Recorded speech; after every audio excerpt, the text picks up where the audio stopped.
Moyna's learning. This slide is so much fun. But is it a machine too? That's right.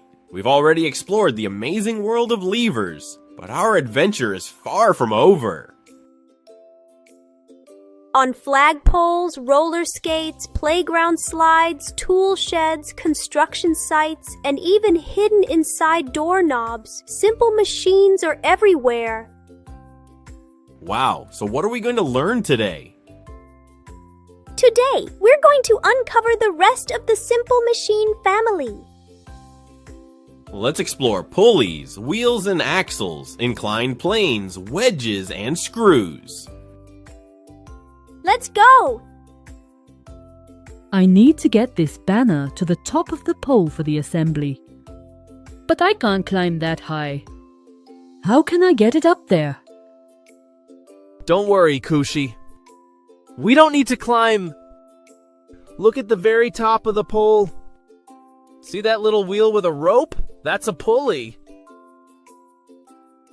Wait, so instead of climbing up to carry it,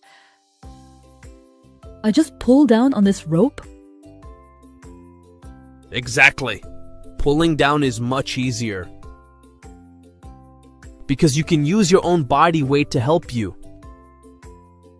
Wow, it's moving up so smoothly. It turns my pulling down into the banners moving up. That is the magic of a pulley! A wheel with a rope. BuddyBot, how does that actually work? A pulley consists of a wheel with a grooved rim for a rope to sit in. It acts just like a tiny elevator for objects. This woman is using a pulley to pull water from a well. It is called a single fixed pulley. It doesn't actually increase or decrease your force. Instead, it makes work easier simply by changing the direction of the force. Oh, so instead of lifting something heavy up, we pull down, which is way more natural for our bodies. Perfect! And remember, for really heavy construction tasks, we can group multiple pulleys together into movable pulleys to actually reduce the muscular effort needed. Pulley.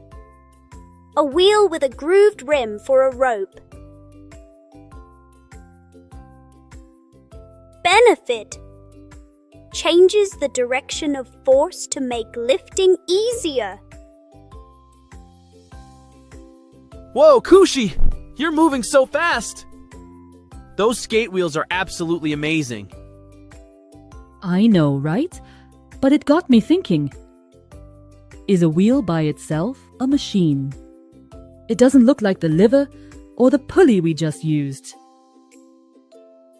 A wheel on its own isn't, but look closely at your skates, or even this doorknob right here. They use a special system called the wheel and axle. Oh, so turning the big part helps turn the hidden inner parts. Exactly. A wheel alone is just a rolling object. But when you attach it securely to a central rod, it becomes a wheel and axle simple machine. It consists of a large wheel attached firmly to a smaller rod called an axle. When the axle turns, the wheel turns, and vice versa. In this machine, the effort applied to the axle helps to turn the wheel, or the effort applied to the wheel helps to turn the axle. It helps us move things across the ground with very little friction. A doorknob is a great example. When you turn the large knob, the wheel, it turns the thin rod inside, the axle, to open the lock. Skates have wheels that spin on axles. Without that axle, the wheel would just fall off.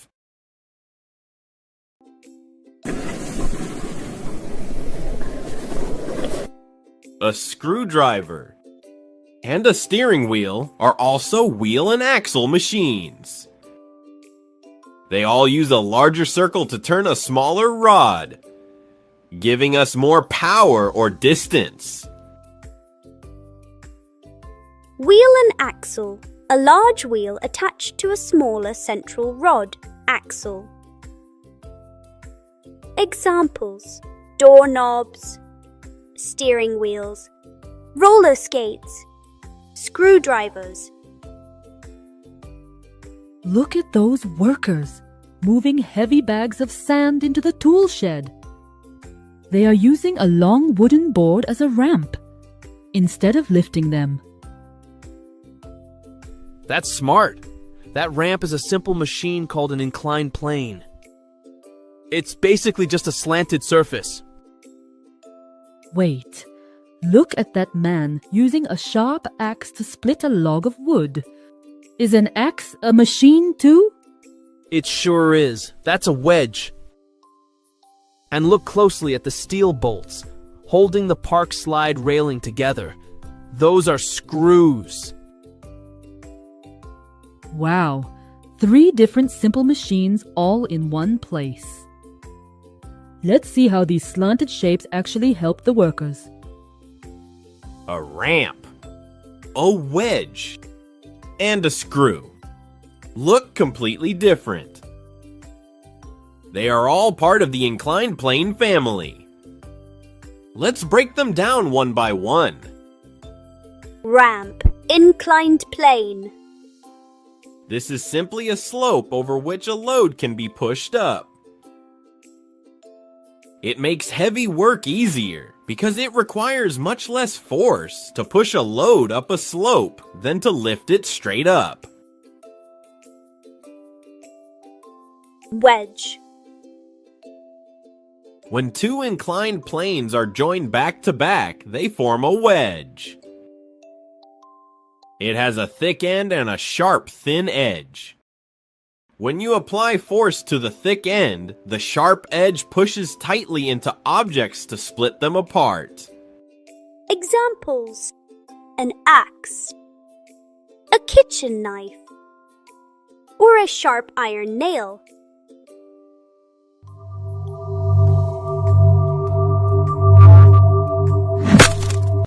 Screw. A screw is actually an inclined plane wound around a rod. A screw looks like a nail with deep grooves cut into it. It takes less force to insert a screw in wood than a nail.